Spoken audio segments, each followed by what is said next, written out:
it's Becky. Welcome to my channel. I was in a really chatty mood and I had a bunch of stuff that I wanted to tell you guys, and I haven't sat down and filmed like I guess I did a life update video a while ago, but I just had so many things that I wanted to tell you all, and for some reason I feel like I haven't talked to you guys in forever about just like a variety of things. I guess because I have been making solely homeschooling related content lately, that I feel like there's a lot of things I wanted to update you guys on. So this video is pretty much a hodgepodge. I actually typed everything up that I wanted to tell you guys or talk to you guys about.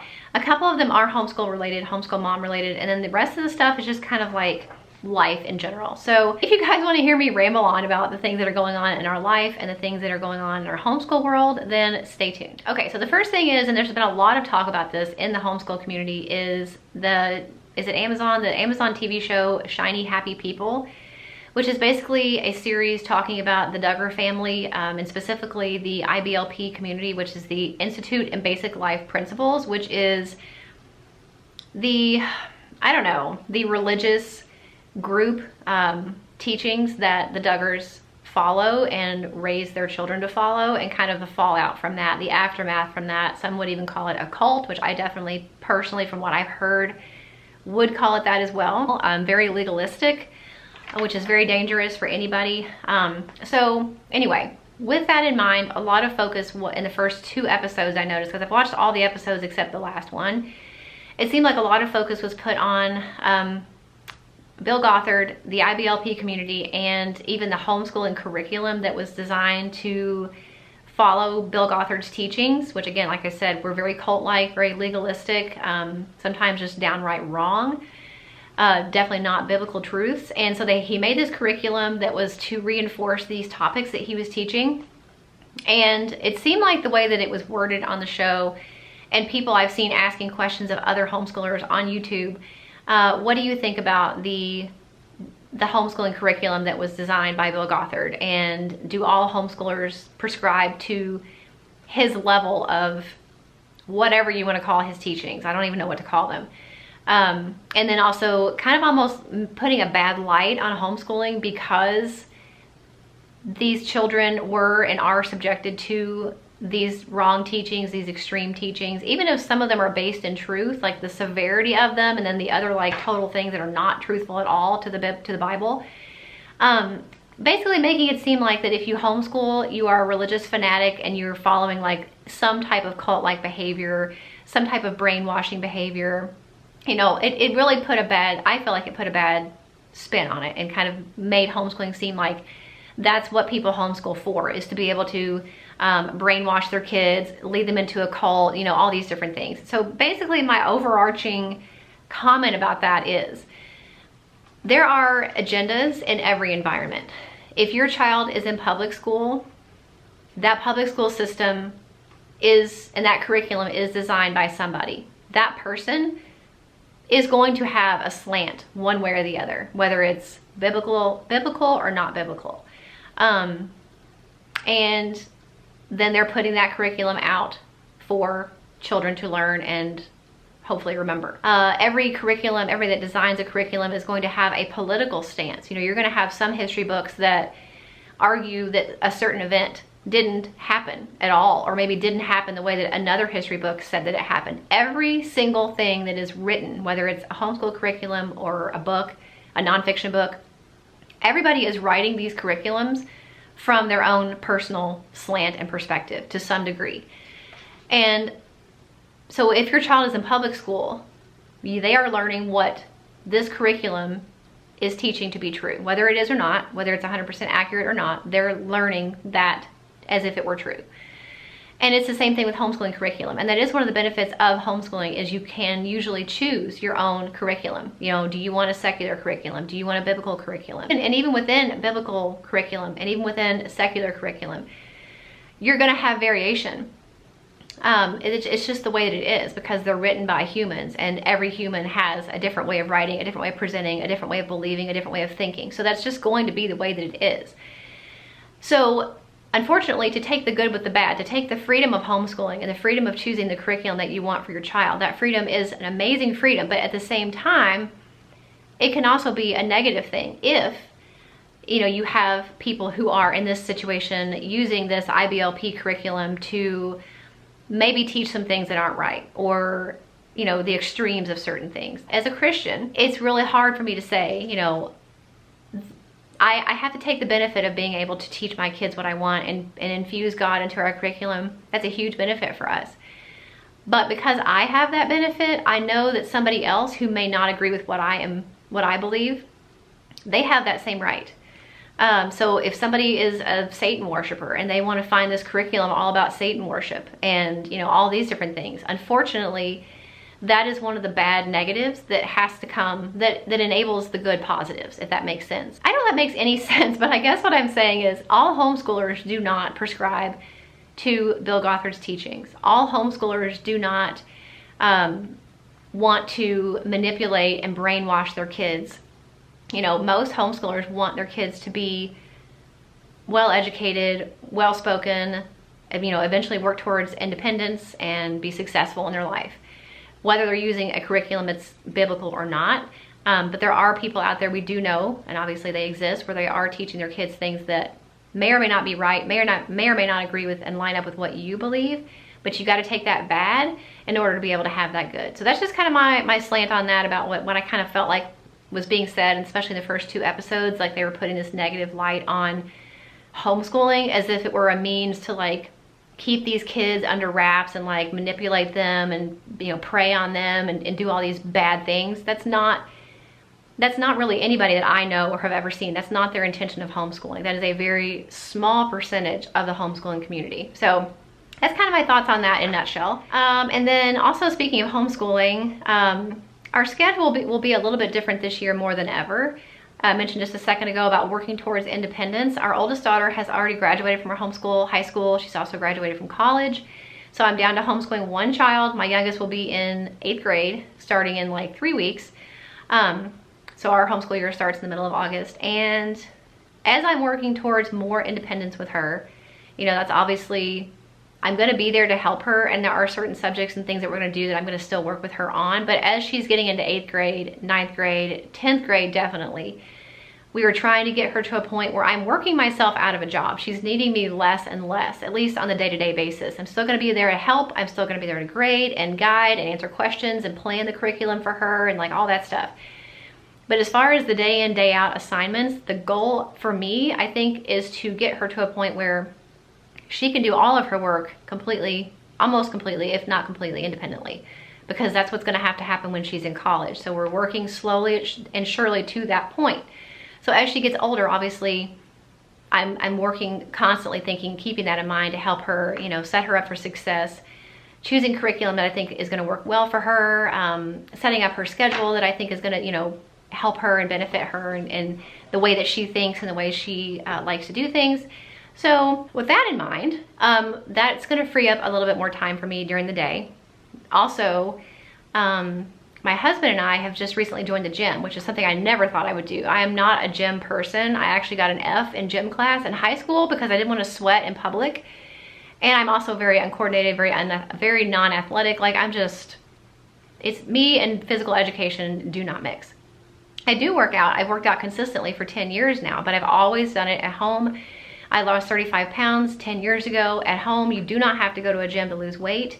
But my husband, you know, kind of started his weight loss journey and wanted to join a gym. And I was like, well, you know, it's fun to do it together. It's a fun activity. And I have been curious about it, like using different types of equipment and trying to get more strength by using more than I have here at home. So there's definitely a time and a place for home workouts. There's definitely a time and a place for gym workouts. I definitely don't think you have to do one or the other all the time to lose weight. You don't. But because we've been going to the gym pretty consistently about 4 days a week, which leaves me 1 more day at home that I usually have to work out, because I usually work out 5 days a week. So 4 days a week, we are going to the gym, and we're going at night when he gets off of work. So, you know, our kids are older, we can do that now. When they were little, we didn't have that flexibility because somebody would have to stay home with the kids. So this is like one of the benefits of having older kids is, you know, we can go at night and be gone for a little while and do that together. So I love that because it frees up time for me during the day that I'm not having to stop what I'm doing and go work out and all that stuff. And even though at most I would work out like an hour, for some reason it still would suck out just enough time during the day where I couldn't really finish a lot of projects, or I would get in the middle of something and have to stop and go work out, and then it was dinner time. So I really enjoyed that gym time. I've really enjoyed doing it at night where I have my day completely free to do what I need to do. But now that homeschooling is starting back up, you know, because we joined the gym during the summer. So I've not ever homeschooled while we've had the gym kind of routine going. So I think it's gonna be really good to be able to have the entire day to not only help her with school when she needs it, but also work on home projects and, you know, do more things around the house that I want to do, that I want to get done. So I'm really excited. I'm gonna sit down and make a list of like the top things I want to do here in the next couple months as we ease back into school and we're, you know, heading into fall. I want to be thinking about that, but I'm just really excited about that. I thought I would share it. It's not like any particular like reason to tell you guys other than the fact that that's a huge change for me to go to the gym. And like I said, I've never been a public exerciser. I don't like to like even sweat in public. It's weird. I'm super weird sometimes. And even though I'm extremely insecure about going to the gym, I'm learning every time I go. I'm watching videos, I'm trying new exercises, and I'm trying to really push myself out of that box, work on confidence and also strength at the same time. So that's been fun. Something else that's on the agenda, actually, not this week, but next week, we have family photos scheduled. We have not had professional family photos taken in about 10 years. And, you know, my oldest daughter's 19, our youngest is 13, our oldest is in a relationship, you know, and one of these days, you know, she's gonna be getting married, you know, sooner than later. You know, we don't have that much time left with the family dynamic the way that it is. So we're gonna have family photos taken. I'm really excited about that. And I'm excited to be doing it in the summer because the last family photos we had taken, like I said, was 10 years ago, but also it was in the fall. So we were sitting on like hay bales and stuff, which is nice, but whenever I wanted to put the pictures up for like decor, I felt like it was too seasonal. I wanted really a non-seasonal background, just kind of neutral. So I think summer is a good time to do that. And then bouncing back to kind of what I mentioned, I meant to say this earlier, is one of the weird things that I do, and you guys can let me know if you're a homeschool mom, one of the weird things that I do is I tend to think that summer's over just because school has started back up. And like I said, we start school, it'll be 3 weeks from Wednesday. So 3 weeks from tomorrow, we start back to school. And I tend to think that summer's over whenever school starts back. But that's really silly because we have so much flexibility with homeschooling that we can still do a lot of stuff even if we're homeschooling. You know, we can take a day off, we can take the morning off, we can be done early, we can double up and have an extra free day. Like there's so much stuff that we can do to still be able to do all the things that we've done over the summer. It doesn't have to stop just because school has started. And also being in Kentucky, we still have a lot of warm weather left. I mean, it doesn't get usually cold here until early mid-December. Like we still have all of August, September, October, and a lot into November. Usually a very nice weather where you can still go outside and like go hiking. One thing we like to do is I have these like little play mats that we fold out and we'll lay on the driveway at night and just like look at the stars and talk, like just stuff like that we can still do. Just because school is starting does not mean the world has to end. Like we can still do fun stuff and still plan things. So every month, and I've always done this, but every month I try to be really intentional and figure out like what are some fun things that we want to do as a family. Especially in the summer, you know, you can get out and do more things. Like we went last weekend, we went to the zoo, and it's just, you know, all kinds of things that I want to do. And it's funny because my daughter's boyfriend, he's really into like planning stuff too. So like he made a little post-it note. It's really cute. And it says like July through October at the top, and he has a whole list of things that he wants to do together or he thinks that we should try. And he's so funny because we're really close, he and I think we are, and like he's just amazing and we love having him around, but he pushes me out of my comfort zone in so many ways, which for me, I am very like right here. I live in this box. It's really small. I very rarely ever go out of it. And he kind of is always pushing me out of this box. And some of the stuff on his list that he wants to do or has done and he wants to do with us like terrifies me. He loves everything I'm afraid of, like rock climbing, water, swimming. Pretty much anything you can imagine that he likes to do is stuff that I either have never done or am afraid to do. So he definitely challenges me in a lot of ways, and it's just been really interesting kind of adding him to our dynamic. But we have a list of things, like I look at his list every month and I ask the girls, and like I have my own thing in my mind of like, what are some things I would like to do as a family? And so that's been really fun. And part of that pushing me out of my box mindset is just trying new things in general. Like I said, I am very set in my ways. I'm very high strung. I like consistency. I really like repetition. I've also got something giant in my eye, so that's why I'm like blinking excessively, even for me. I know people have told me, you blink too much. Well, I'm sorry. But anyway, I don't like trying new foods. I don't like doing new things. I find comfort in repetition. So doing these things, I've tried really hard this year, and I think a lot of this has been spurred on by having her boyfriend in our life, is trying new things, even if it's small and minute, like the stupidest small thing, like guacamole. I never had guacamole. It looks disgusting. I've never had an avocado. It's green, it's lumpy, it's weird. I hated it, but I tried it. So like even going to the gym, like I mentioned, for me, that is something like totally, even though I wanted to do it, I never thought I would. I never thought, and I've actually gone a few times by myself, which to me is even a bigger step, because at least if I have somebody with me, I feel like I don't look stupid alone, which who knows if I look stupid or not anyway. I feel like I look stupid. But if I have somebody with me, it like takes that pressure off. So to go at all, but especially going a couple times already without anybody with me, is a huge step. Even using a machine next to somebody else like would intimidate me, and it still does, but I have done it. Like I'm really trying to push myself a little bit to do these things. So I'm actually keeping a list of anything new that I can think of as I try it. And then at the end of the year, I think it'll be fun to like look back and read that list. And so even though some of the things are silly, like trying guacamole, or I actually got in a swimming pool this year. Like I don't ever get in the pool, I don't swim, but I did when we went on vacation, I got in the pool, like just stuff like that. And I think it's gonna be really fun to kind of look back and see, and like maybe find a sense of pride in the things that I've tried that maybe I would have never thought that I would have, and maybe that will help push me forward and with momentum to do more and more things. That's my thought process anyway. And I really feel like all that is because we have this new person in our lives who kind of challenges me, and it's uncomfortable, and I don't like it sometimes. Not that I don't like him being here. I mean, I just don't like being pushed out of my comfort zone. I mean, it's called a comfort zone for a reason. But at the end of the day, I do find inspiration in it. I do find motivation in it. And it has been an interesting thing. I just thought I would mention that to you guys. So if you're at all like me and you're set in your ways and you're afraid to try new things, just start really small, even if it's small things, and keep a list of what you've done. Maybe it's a new recipe. Maybe it's going on to a new place. Maybe it's taking a different way to get somewhere you've always gone. Like just different things like that help you get out of your comfort zone is something that I am personally working through and trying to force myself to do, because I do think it makes you a stronger person and obviously less afraid. I think that's really ultimately what it boils down to. I'm just afraid of a lot of things. And even if it's something as silly as trying a new food, I really don't like doing that. So this has been a really interesting process for me. So, and speaking of him, I'm really excited for fall and Christmas. I'm always really excited for that. I love Christmas. I hate winter, but I love Christmas. I love the build up to Christmas. I love fall. We have a lot of really nice weather here in the fall, and I love when the leaves change and all that stuff. But it's also especially fun because we do have this new person in our family. It's almost like having a baby, because we get to do all these things and have all these experiences and share them with somebody else that we love. And so in that way, it is like having a 6'4" baby, because I'm just excited. I'm excited about decorating the house for fall. You know, I've always done it. I've always enjoyed it. And I've always done it for my family and my girls especially, because they really get excited when I decorate for holidays and seasons.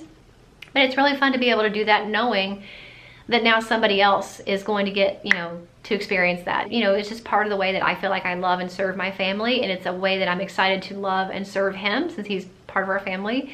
So that's really exciting. And Christmas also, just like all the Christmas traditions that we have and things that we do around the house that I'm excited to share with him. So that's been really fun and kind of a new addition. And I'm really glad, because, you know, you hear these horror stories about people that your kids date and like the parents hate them and they don't get along, and like you have all this tension. And to this point, that's definitely not been the case. Like I said, I feel like he and I are really close. We talk a lot on the phone, and we talk a lot when he's here, and just like he's with us a lot as a family. He's obviously a really good kind of big brother to my youngest daughter, and they get along really well. And so it's just been really nice to have him as part of our family. And I'm just really glad that we love him and get along with him, because, you know, it would be really hard if we didn't, but that's not been the case. So that's been fun. And with fall and winter in mind, I am also knee deep in Christmas shopping. I know this is a controversial topic, because some people get really upset when they find out that you Christmas shop early, much less if you Christmas shop all year long, which I do try to do.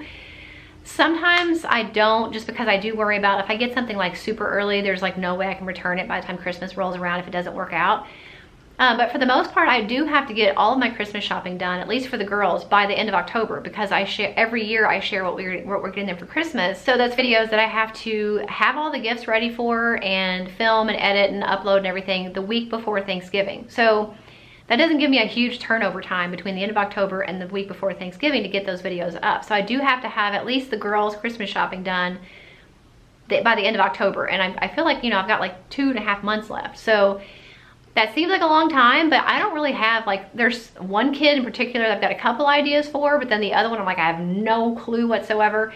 And so I've been doing a lot of shopping. I did some shopping on Prime Day, quite a bit of things. And I really want to share what we're giving our daughter's boyfriend for Christmas. I wanted to make him his own video because obviously he's a boy, he's 21, you know. So I feel like it would be helpful because I get a lot of questions every single year about, will you make a video for men or boys? And I'm like, I just really don't. I never know what to show because my husband always has like specific random stuff that like most people would not want to get their husbands. And I don't have a son, you know, here living on earth. I have one in heaven, but I don't have one here on earth. So I've never really had, except for my nephew, I've never really had boys to like buy multiple gifts for. And so I never have had ideas. And I feel like I have so many good ideas. I've actually got him quite a few. I'm actually almost done Christmas shopping for him. But I feel like I can't share that video because he pretty much told me that he joked that if he knew where the presents were hidden, that he would look. I think he was joking, but I'm like, if I make this video, is he gonna not watch it? And I don't want him to ruin his surprises. And I'm like, you know, I guess technically if he watched it, it was his own fault. But like, I don't wanna do that. So I haven't decided yet if I'm gonna do that for him. But I do it for the girls. I do plan on doing that. I do have to have that shopping done by the end of October. I listen all year long to things that they say they want, and I am always looking all year long for things that I think they will need or will use, but I'm especially like on high alert right now. Like, are they saying anything specific? Do I notice a certain need in particular they're gonna want? Is maybe even there an experience they would like to have that I'm all about. If somebody wants an experience as a gift, I think that's a great option. So I'm all about like listening to that. So definitely on high alert, knee deep in Christmas shopping to have that done by the end of October. So you guys let me know, do you shop all year long? Do you wait to the last minute? Do you wait until like September, October, November? Like, when do you do most of your shopping? But I do have my gift guide playlist. I will link it for you. Every previous Christmas, Easter, or birthday video I've made for the girls in the past is in that playlist. So you're gonna get tons of ideas in there. So if you are thinking about Christmas gifts and you are trying to get ideas for the girls in your life, definitely check out those videos. There's like a ton of them. I think they'll be really helpful. Anyway, I'm parched. I feel like this is a super long video and very, very chatty and wordy. I'm talking, I feel like 90 miles an hour, but I didn't really have a lot of time to film this video. So I was like, I have to get this done. So I hope it was interesting, entertaining, and that you enjoyed spending some time with me and just kind of let you know what's going on in our lives and things that we're doing that are new. Whether it's in just our personal lives or in our homeschool life, you know, hopefully you enjoyed it. If you did, make sure you give it a thumbs up. Let me know if you would like me to do a video like this maybe every quarter to kind of mix homeschooling life with real life, mom life, stay-at-home mom life, work-at-home mom life. If you want me to do that, I would definitely be interested in doing it on a more regular basis if you guys like it. So I will know you like it by giving this video a thumbs up. Hope you guys enjoyed the video, and I'll see you in the next one. Bye.